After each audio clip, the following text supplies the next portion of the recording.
Sí y no, evidentemente queda en la noche de los tiempos, pero sí sé que nunca tuve duda, ninguna duda en ser arquitecto, entre otras cosas porque mi madre, cuyo padre, mi abuelo, era arquitecto en Valladolid, se preocupó muy mucho de inculcarme el veneno de la arquitectura, de manera que, bueno, pues cualquier cosa que yo dibujaba era aplaudida o era valorada, cualquier cosa que yo hacía de tipo artístico, pues yo de pequeño he contado hace poco una cosa que nunca había contado, que era mi madre por Reyes me puso una cosa que se llamaba el Teatro de los Niños, que era un teatro real a escala, en cartón, que editaba Seix Barral, y entonces con obras clásicas. Yo recuerdo perfectamente que la primera obra que se representaba allí era El Mercader de Venecia. Entonces era una cosa que por una parte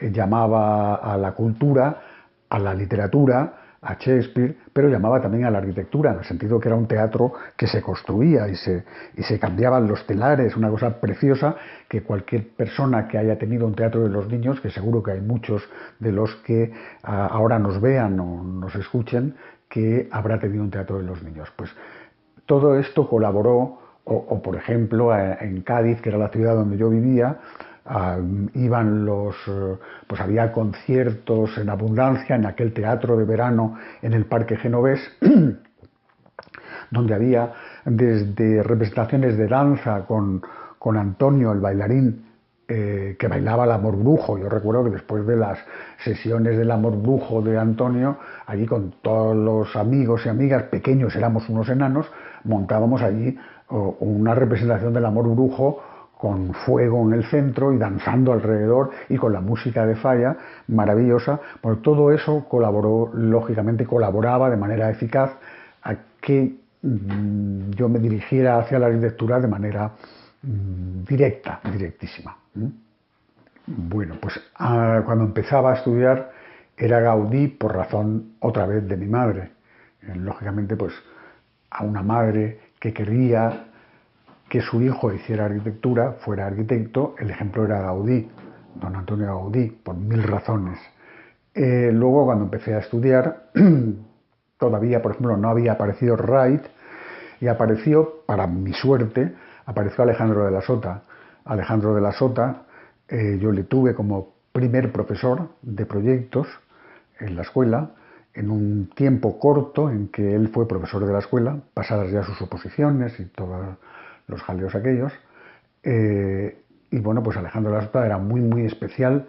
Yo he escrito hace poco un libro sobre Alejandro de la Sota en Italia, editado por una editorial estupenda que se llama Lettera 22, y lo he titulado con un título que resume muy bien lo que hacía Alejandro de la Sota, que es lacónico Sota, en el sentido de que Sota hace una arquitectura muy contenida, muy sobria, muy callada, muy silenciosa, que curiosamente o no tan curiosamente es la que yo pretendo o quiero hacer.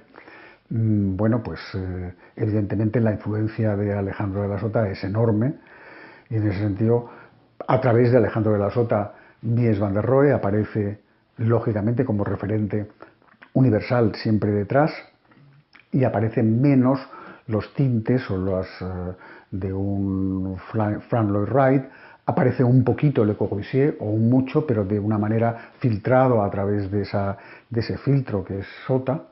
Y bueno, pues esas son mis referentes, porque después, pues el tiempo en que soy alumno de Julio Cano Lasso, pues puede haber más tintes o más influencias de un Álvaro Aalto o de un Dudok, que eran las referencias más claras de Cano. Nunca tuve de profesores ni a Oiza ni a Carvajal, aunque después los tuve como referentes, en el sentido de que de la mano de Oiza entró en la escuela. Oiza preside el tribunal de mi tesis doctoral y Oiza preside el tribunal de mis oposiciones a cátedra. Estoy hablando de los años 82 y 86. O Carvajal, con Carvajal empiezo la tesis doctoral, me la dirige Gabriel Carvajal, y también está en esas dos ocasiones, en esos dos tribunales. Bueno, me gustaría visitar, por supuesto, la Glass Tower de Mies van der Rohe, que evidentemente nunca se hizo, que yo creo es de los proyectos más hermosos del viejo maestro. Y bueno, pues porque en ella está contenidas tantas cosas de las que la arquitectura contemporánea todavía bebe y vive, que claro que me hubiera gustado.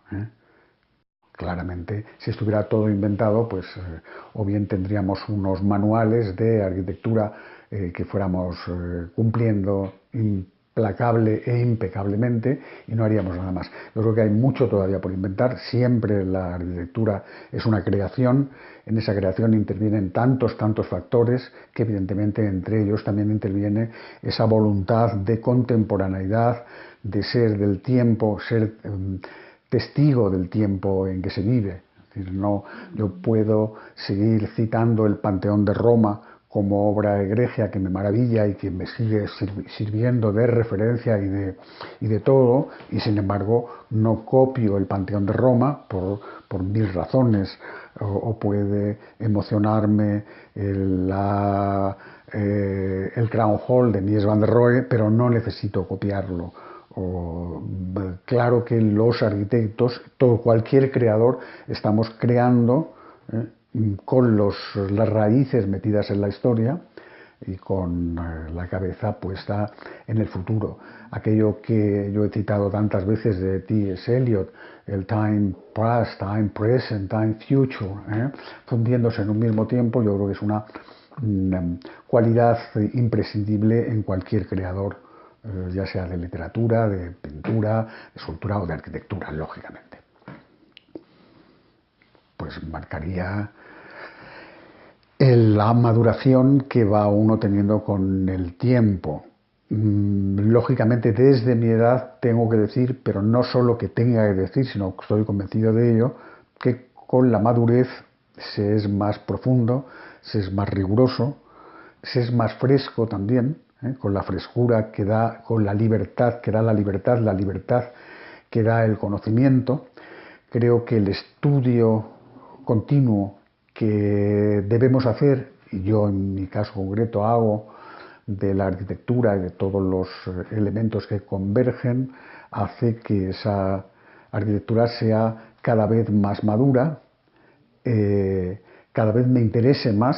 O sea, yo creo que en vez de producirse un decaimiento del interés, al revés, con el tiempo, es eso que yo recogía en un texto mío de no hace mucho tiempo que se llamaba El disfrute intelectual. El mismo disfrute que se tiene cuando ahora se lee la Odisea, por hablar de una obra clara, que es infinitamente mayor que el que cuando uno es jovencito o un niño lee por primera vez la Odisea, que es sorprendente, es maravillosa, pero ahora disfruta uno muchísimo más.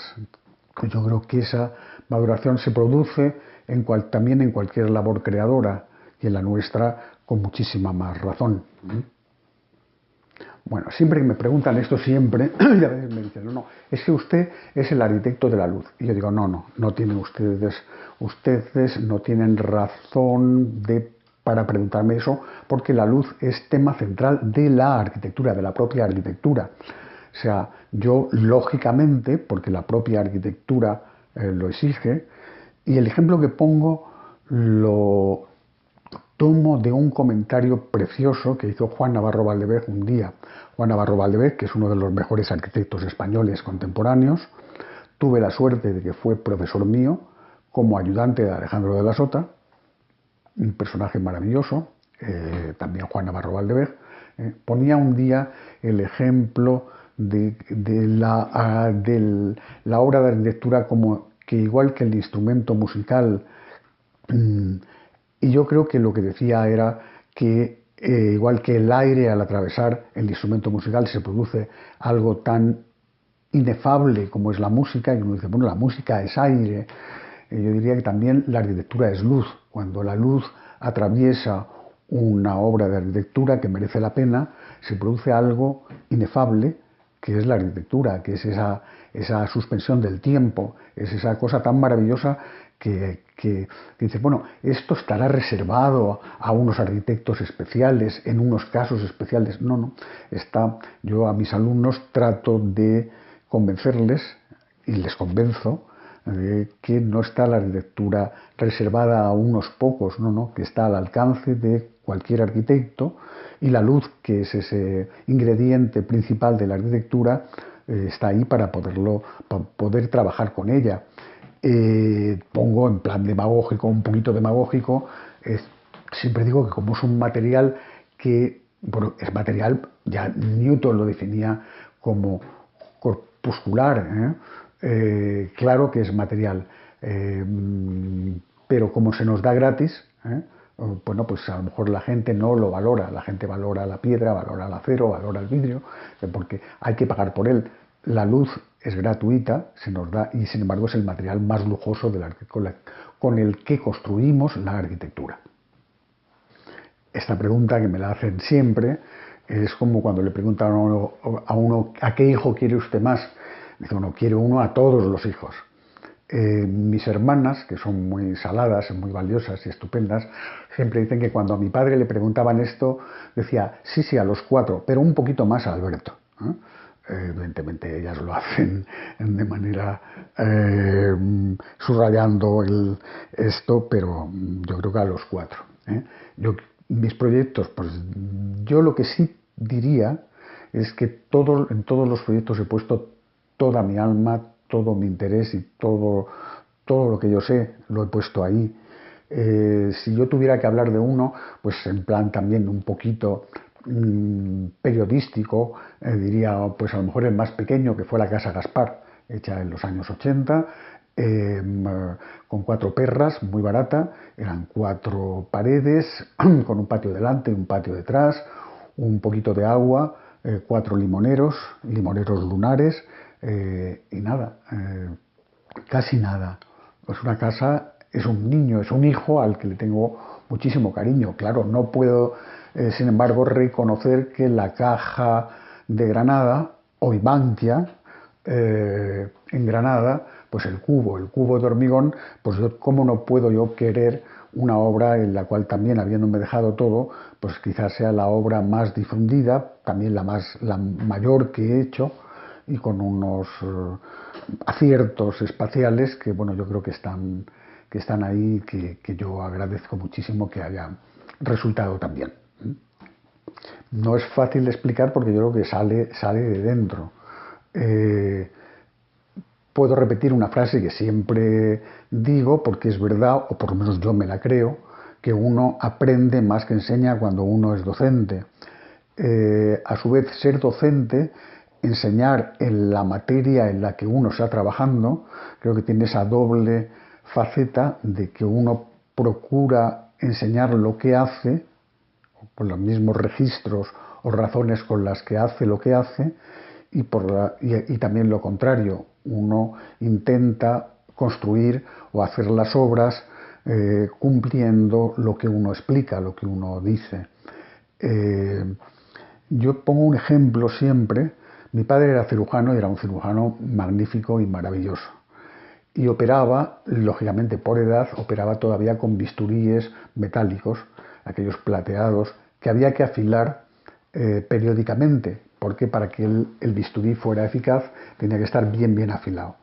Yo pongo el ejemplo de que la enseñanza es cómo afilar los bisturíes para poder después, cuando uno opera en las obras, operar con esa precisión y con esa profundidad, que es lo que uno intenta hacer, ¿no?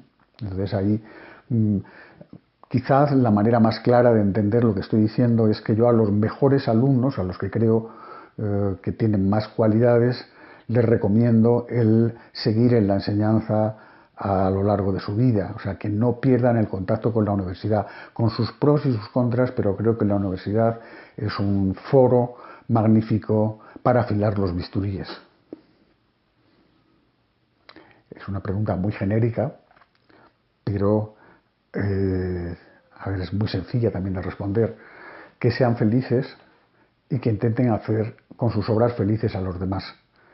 Esto puede sonar a una cosa cuasi moral, pero te lo traduciría en que yo con todos mis clientes he acabado, o soy amigo de los que han sido clientes míos, muy amigo. O sea, eso demuestra que ellos están muy felices o están muy a gusto en las obras que les he hecho.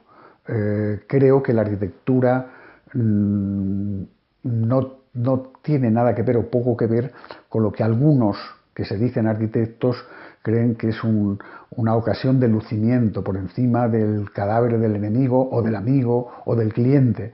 Creo que al cliente hay que escucharle. Más se parece, y también lo he puesto como ejemplo muchas veces, al médico. El médico que lógicamente para intentar curar al enfermo le escucha para poder hacer un diagnóstico final después de escucharle atentamente. O sea, un médico no va delante de un enfermo y le dice, usted tiene... No, usted me cuenta, le escucho detenidamente qué le pasa, qué tiene, qué le gustaría, y después, con el conocimiento y apoyado en el conocimiento que uno tiene, en la memoria, elabora un diagnóstico, y con ese diagnóstico unas condiciones, unas recomendaciones que, cumplidas por el enfermo, sale adelante estupendamente. Pues nosotros con una obra de arquitectura hacemos de alguna manera eso. Después de escuchar al cliente bien, no se trata de que si el cliente dice que le opere de algo que tiene en los pies a través de la nariz, pues no, pues habrá clientes que digan estupideces y también hay que escucharles y saber que son estupideces y no pasa nada. Pero el médico, el arquitecto, después de escuchar atentamente al cliente, lo que tiene que procurar es hacer felices a los demás, a la sociedad que va a utilizar esos edificios, ya sean casas, ya sean bancos, ya sean iglesias, pues para que se realicen esas funciones de la mejor manera posible. Bueno, relataría miles. Yo que tiendo a hablar más de la cuenta, quizás una muy simpática es de cuando era alumno de Julio Cano Lasso, a mitad de la carrera. Julio Cano Lasso era un personaje magnífico. Yo le esperé por el mes de mayo, por ahí, le esperé en un pasillo a que llegara, le paré, él me tenía en muy buen concepto, y yo le pregunté, don Julio, ¿qué notas va a dar usted? Me dice, bueno, pues aprobados y suspensos, bueno, y notables, y sobresalientes. Entonces, puso una sonrisa de lado a lado y dijo, usted lo que quiere o viene a pedirme es matrícula de honor, ¿verdad?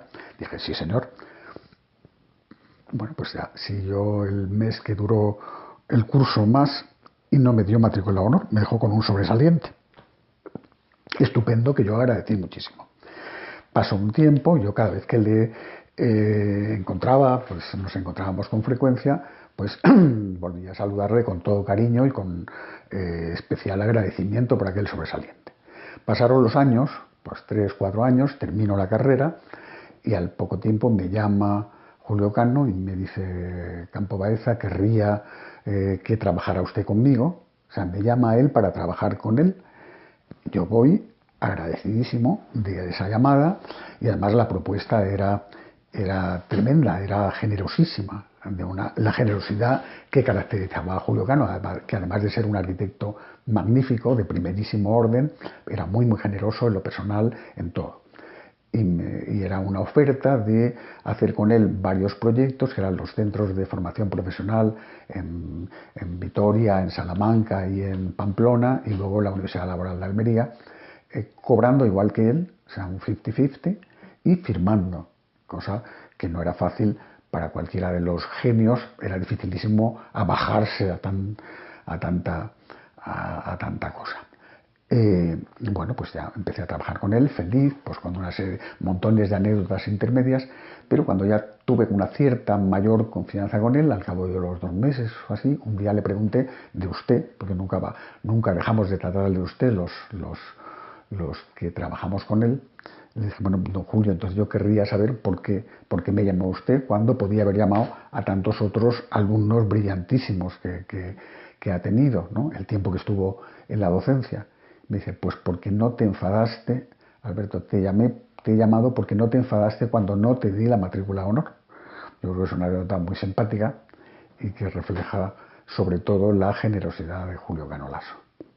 A ver, ser catedrático de la Escuela Técnica Superior de Arquitectura de Madrid, de la ETSAM, que es ser catedrático de la UPM, Universidad Politécnica de Madrid, creo que es un honor.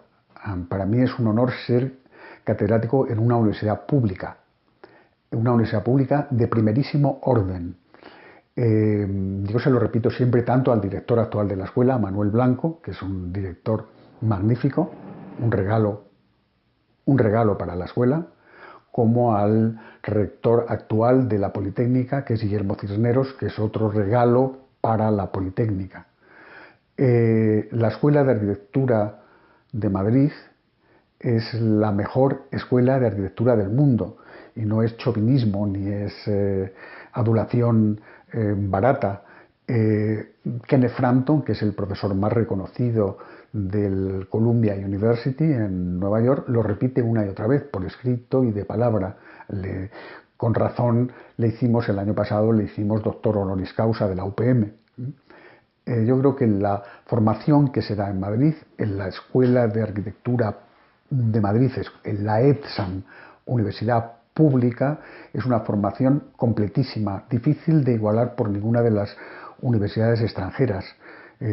Un arquitecto que estudia en Madrid sabe estructuras, sabe instalaciones, además de proyectos. O sea, la formación es y sabe historia, es una formación muy completa, muy intensa, muy buena, que hace que ahora mismo, cuando se dice, no, es que ha tenido que marcharse, este pobrecillo mío ha tenido que marcharse fuera de España porque hay poco trabajo. Evidentemente hay poco trabajo, hay un momento difícil por la cantidad enorme de arquitectos que han salido, pero por otra parte creo que es muy bonito ver cómo a cualquier arquitecto español formado en la ETSAM, en la UPM, se lo rifan los estudios de todo el mundo, porque saben que es garantía de una formación magnífica.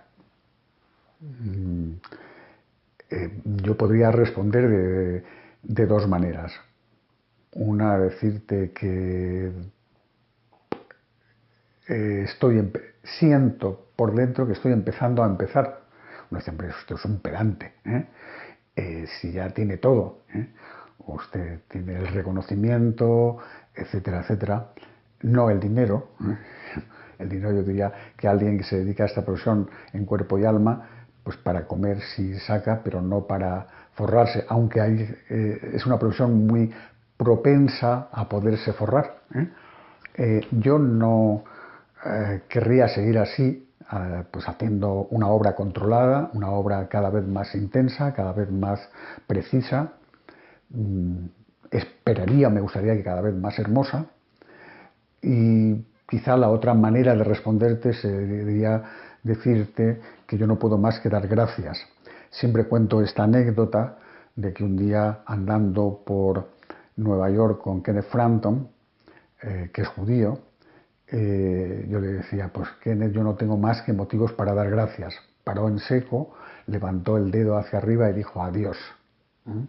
Dar gracias a Dios. Yo no puedo más que dar gracias a Dios por todo, por todos mis poros, por todo. No puedo más que dar gracias. No me queda más remedio que decir que estupendamente. Diría que es una estupenda participación. Cualquier organismo, cualquier institución que apoye la enseñanza, apoye la docencia, apoye la educación es positiva, ¿no? Ojalá muchos organismos, muchas instituciones apoyaran a la educación así.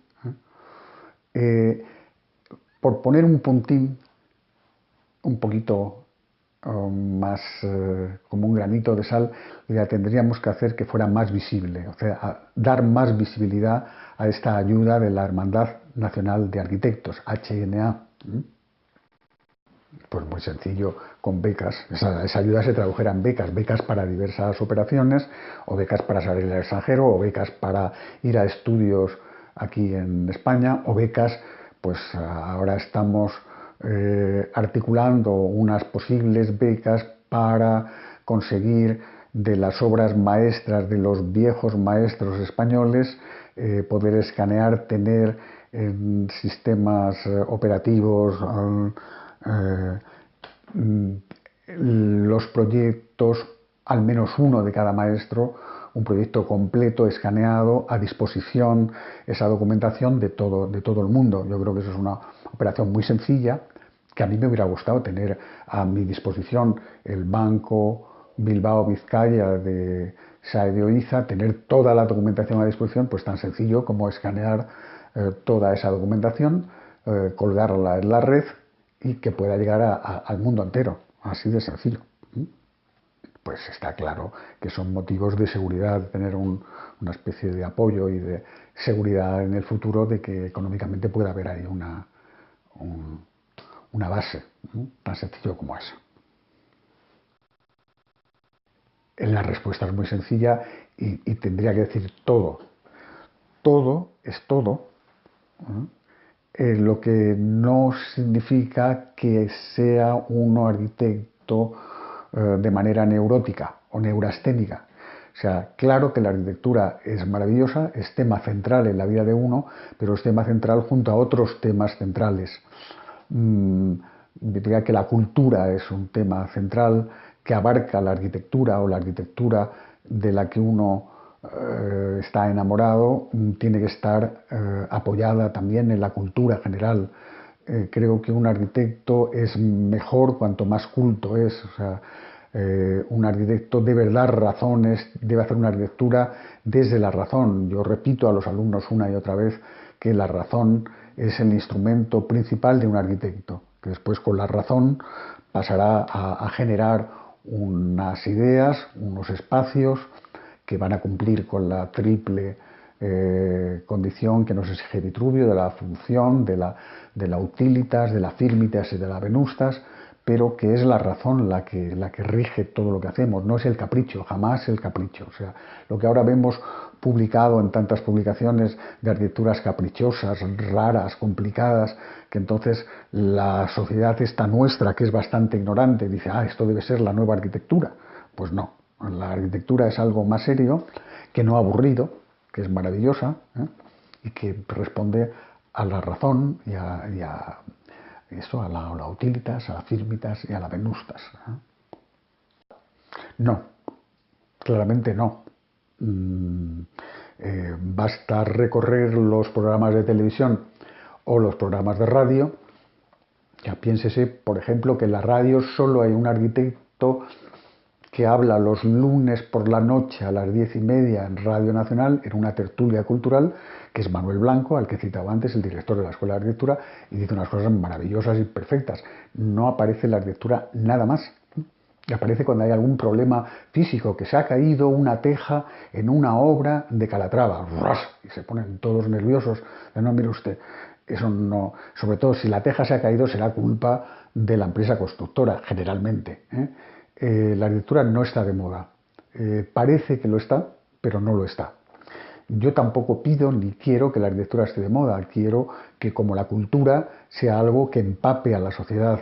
Yo puedo decirle a los alumnos o en las conferencias que doy por ahí que ser arquitecto es la profesión más hermosa del mundo, que lo es, pero como un médico, dice usted, ¿la medicina está de moda? Pues no, ni falta que le hace, lo que hace falta es que la medicina sea eficaz, que sirva, que haga que los hombres sean más felices con esa medicina. Y con la arquitectura igual, que la arquitectura sea capaz de resolver los problemas espaciales, arquitectónicos, funcionales, constructivos, todo eso, pero nada más de moda, nada de moda, ni lo está, ni tiene por qué estarlo, pero choca un poco que en la radio, yo habitualmente oigo la radio porque no tengo televisión ni cosas de estas, y aparecen cualquiera que haya escrito la última novela del último aparece. El último que ha cantado, el último cantante, el último pintor, todos aparecen. Arquitectos no aparecen para nada. Los pocos que aparecen, a lo mejor mucho o demasiado, son a lo mejor más frívolos y tampoco, ni siquiera esos. O sea, la arquitectura no está de moda.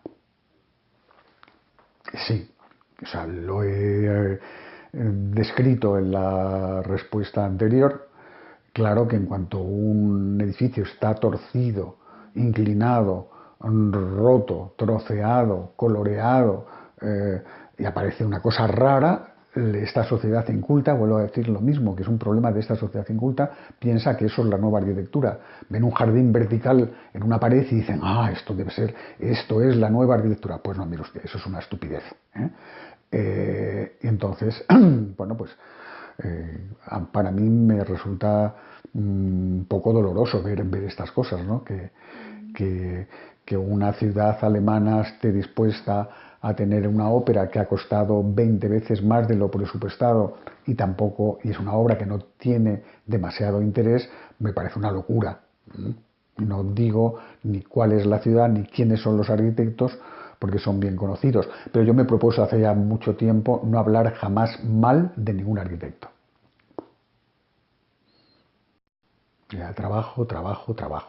Trabajar. Evidentemente pensar, si digo que la razón es el principal instrumento, pensar, trabajar, madurar, calma, ritmos. Había una imagen muy bonita que ponía Mandelstam para los creadores, decía la lentitud, y elogiaba la lentitud con la que había que hacer las cosas, aunque la palabra lentitud sea a veces equívoca, pero la tranquilidad, serenidad, con la misma velocidad con que la miel cae por el borde del tarro que la contiene, que por mucho que uno se empeñe, va lenta, porque es espesa, es intensa. Pues eso, trabajar.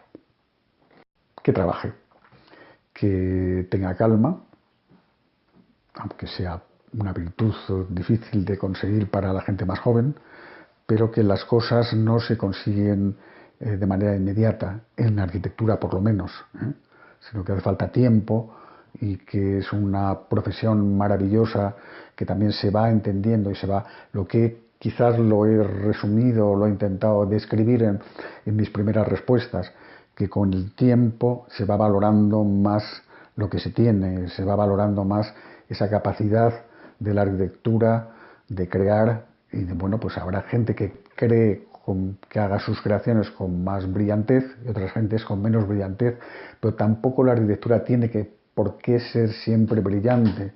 Las cualidades de la arquitectura son otras, son esa permanencia en el tiempo, esa permanencia en el corazón de las gentes, esa capacidad de resistir el tiempo, tanto en lo físico como en lo espiritual. O sea que yo le aconsejaría a alguien que haya hecho la carrera o que esté terminando la carrera, que termine y que procure hacer las cosas lo mejor posible, que siempre será una fuente de beneficio para los demás y para el propio creador. Bien, la pregunta esa puede ser respondida de muchas maneras. Yo por ahí pensaba cuando me lo preguntabais que una sería El manantial de Kim Vidor, que es sobre la vida de Frank Lloyd Wright, tremenda, etcétera. Pues es una película muy bonita, muy propia para arquitectos, se recomienda siempre. Yo recomendaría otras dos, bueno, recomendaría muchas, porque también el cine está muy cercano a la arquitectura. Recomendaría también Mi tío, Mon oncle, de Tati, que al final se desarrolla todo sobre arquitecturas con cosas muy jocosas, muy divertidas, muy irónicas. Hay un momento en que los dos personajes, él y ella, van a verse, uno está en la puerta de la casa y la otra está a la entrada, y como el jardín que hay entre la entrada de la casa y la entrada de la tapia está hecho por lo que se supone que es un Burle Marx, que era este diseñador de jardines que hacía todo con curvas, pues bueno, ve uno al personaje que se va acercando, pues se aleja, se acerca, se aleja. Es una cosa muy simpática.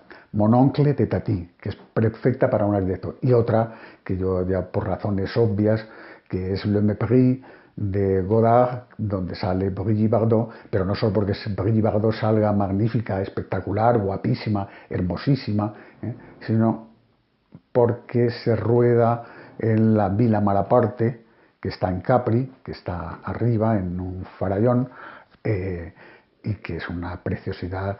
Se describe muy bien el plano horizontal en alto de la terraza azotea donde está Brigitte Bardot con Piccoli, el actor que le hace la réplica, y es una película preciosa. Evidentemente para esa ya más que ser arquitecto, y ahora puedes no ser arquitecto, Brigitte Bardot, no hace falta ser arquitecto, pero la película es maravillosa.